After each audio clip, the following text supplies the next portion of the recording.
they say things like, don't complain and don't think that you have it so bad, because there's always someone out there that has it worse than you. And right, and God was showing me, is like, there's always someone out there who's going through more than you at the present moment, right, and is still being faithful. So some people are going through very little and are doubting God, questioning God, angry with him, right, disobeying him. There's people out there going through more, going through the fire, and still thanking him, still honoring him, still praising him, still doing what he said to do. That's why he said he'll give those people the crown of life, because they believe in him. The test, if you love God, isn't how you live for him and obey him when things are convenient and when things are easy. It's when things don't make sense.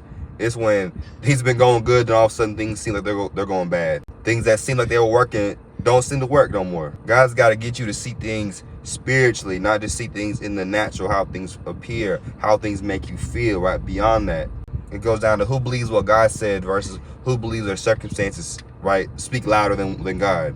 God's gotta show you yourself. He's gotta bring trials upon you for an opportunity for you to grow, but to also so you can see what's in your heart, to see what your limits are. Because a lot of times we don't think we have limits. We think, oh, I'm gonna obey God and speak this truth no matter what. I'm gonna live for him no matter what. I'm gonna doubt him no matter what. A lot of us haven't faced our limits yet. God don't want you to see what you're made of. God wants you to see what he's made of. So yeah, God will bring things upon you that you can't, by your own strength, by your own intellect, get through it.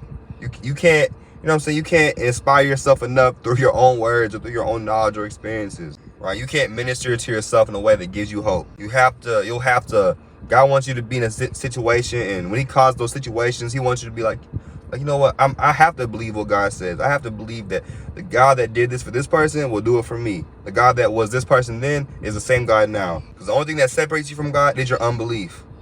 So sin, sin grieves the Most High, right? But sin, how do you commit sin, right? Ultimately, if you look at it at its core root, unbelief. You weren't believing in God when you committed your sin. You didn't believe he was enough, right? You didn't believe that he could strengthen you. You didn't believe you could stand.